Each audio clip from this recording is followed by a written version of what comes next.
Kembali bersama kami di Sapa Indonesia Pagi, Saudara. Kami akan melanjutkan dialog bersama dengan kuasa hukum keluarga korban terlilit kabel ini, ada Pak Tegar Putuhena, dan juga pengamat tata kota Universitas Trisakti, ada Pak Nirwono Yoga. Saya akan kembali menanyakan kepada Pak Tegar terlebih dahulu. Pak Tegar, tadi kan sudah saya tampilkan kronologi animasi ini versi dari PT Bali Tower. Namun Anda juga menyebutkan bahwa CCTV harus dibuka. Tapi CCTV yang Anda maksud ini CCTV yang mana? Karena Anda juga mengatakan bahwa CCTV di lokasi tersebut sudah dihapus. Tahu dari mana Anda sudah dihapus, Pak Tegar?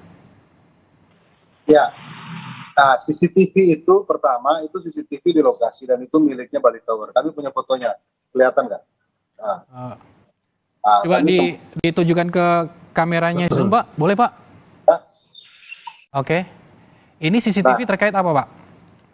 Ini CCTV yang ada di lokasi kejadian itu di tiangnya Bali Tower. Oke. Ya. Ini pasca kejadian ya? Sebelum kejadian juga sudah ada, tapi foto ini sudah kejadian. Nah, dan ini juga dikonfirmasi juga kok oleh pihak Bali Tower bahwa betul memang ada CCTV di sana. Kenapa saya tahu itu dihapus? Itu keterangan dari pihak Bali Tower, walaupun bukan bukan BOD-nya ya, itu keterangan dari pihak Bali Tower kepada orang tua dari Sultan.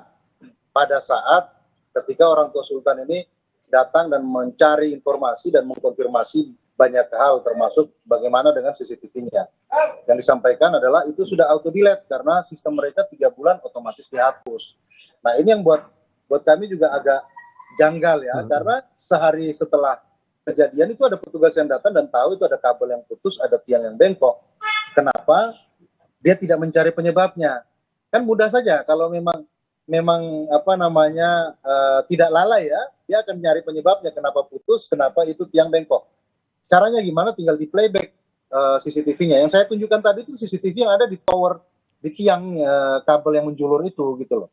Jadi itu berarti mengarah ke kabel yang menjuntai itu, Pak?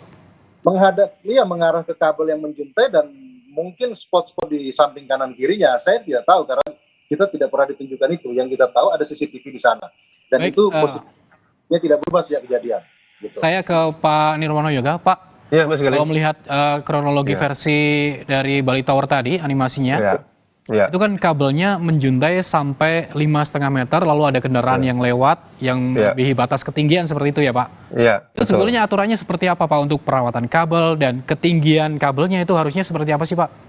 Ya, betul. Yang pertama tadi benar yang Mas Tegar sebutkan bahwa kabel melintang itu rekomendasinya harus bawah tanah ya. Ini sebenarnya kalau kita merunut, dengan mudah kita melihat hampir sebagian besar jalan di Jakarta itu pasti ada kabel malang melintangnya di jalan. Ya, berarti ini ada dalam tanda petik ya waspada bagi semua pengendara gitu Mas ya. Karena ketinggian yang ideal tadi 5,6 meter itu kan dalam tanda petik kabelnya sendiri harus aman ya, lurus ya, bukan berarti melengkung gitu kan.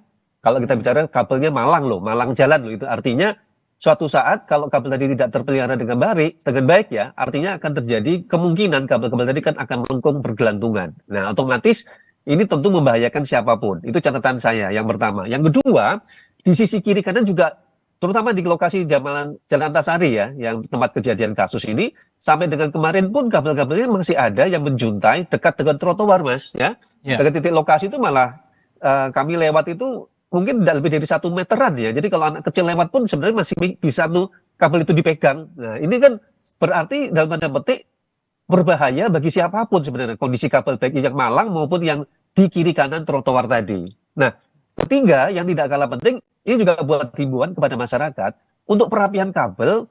Saya harap bisa meminta bantuan kepada terutama suku dinas bina marga yang memang membawahi pengurusan kabel ini, Mas. Kenapa? Kalau masyarakat yang kemudian berinisiatif merapikan kabel tadi, tentu bagus ya. Tetapi jangan lupa, kabel-kabel ini kan sebenarnya kabel-kabel yang berbahaya ya. Tidak boleh sembarangan orang juga mengikat itu. Nanti jangan sampai ada jatuh korban hanya gara-gara tadi berniat untuk merapikan tadi kabel tadi, Mas. Karena kalau lihat dari kondisi sekarang memang sangat mengkhawatirkan. Ini catatan saya yang perlunya segera diperhatikan oleh masyarakat, supaya kita juga segera berhati-hati sambil kita mengharapkan supaya perapian segera dilakukan. Kira-kira itu, Mas Galih. Jadi kalau semisal kita mengetahui ada kabel yang menjuntai, baik itu melintang di jalan menjuntai, lalu di trotoar juga ada yang menjuntai sampai membahayakan itu, kita lapornya bukan ke pemilik kabel ya Pak untuk Iya, memperbaiki. betul. Langsung ke Pemprov DKI Jakarta. Kalau kita bicara aplikasi, tentu Jaki ya, yang sekarang menjadi tempat kanal pengaduan bagi warga DKI Jakarta untuk segera direspon ya. Nah, ini juga jadi dua belah pihak. Satu Jaki secara aplikasi, dua juga bisa langsung melaporkan ke suku dinas bina marga masing-masing wilayah. Karena itu menjadi tanggung jawab masing-masing wilayah untuk segera ditindaklanjuti. Karena tadi yang saya sampaikan, tidak boleh sembarangan orang itu merapikan kabel-kabel yang berbahaya tadi, Mas. Ini jadi juga jangan sampai kita harus mencegah korban lah paling tidak ya ke depan. Jadi dengan Kalau kondisi seperti sekarang ini memang harus berhati-hati dulu. Kalau gini Pak Yoga kan tadi Ya, menyebutkan bahwa kalau semisal kita menemui kabel-kabel menyuntai ini harus lapor ke pihak Jaki Pemda ya. kayak gitu, Ya, dari Bina ya. Marga atau dari dinas-dinas terkait. Lalu Ya. ini kan Pemprov DKI sendiri hari ini mulai kemarin nih selama 1 Ya. bulan ke depan meminta pemilik kabel untuk menertibkan kabel-kabel mereka. Jadi artinya Betul. perawatan itu harus dilakukan siapa sih Pak sebetulnya? Ya, kalau kita melihat instruksi gubernur ya, nomor Risa 26 2018 pada saat penataan penertiban jaringan utilitas, sebenarnya tanggung jawab utama ada di pemilik kabel. Ya, jelas karena di situ selama ini Pemprov DKI hanya meminta izin ya, pembayaran dan sebagainya tidak ada distribusi daerah. Artinya beban pemeliharaan ada di masing-masing pemilik kabel. Nah, persoalannya tadi yang sudah Mas Tegar juga sudah singgung, apakah pemilik kabel tadi melakukan perawatan, pengawasan ya, dan pemeliharaan kabel itu sepanjang waktu, gitu kan? Persoalannya kan ada di situ sebenarnya, sehingga kalau ada tadi banyak kabelnya mengelupas, apalagi kabelnya menggelantung misalnya, kalau itu dilakukan pengawasan secara baik, tentunya itu bisa dicegah sejak awal. Ya. Idealnya Artinya, Pak Yoga, idealnya untuk perawatan ya, atau pengawasan ini dilakukan berapa bulan sekali Pak? harusnya setiap hari, Mas. Karena kita Setiap bicara hari. keamanan keselamatan kabel itu kan kita tidak tahu Jadi kondisinya nggak ya. nunggu laporan ya harusnya Iya, ada betul. pengawasan sama oke. Betul. Artinya kalau kita balik umpamanya.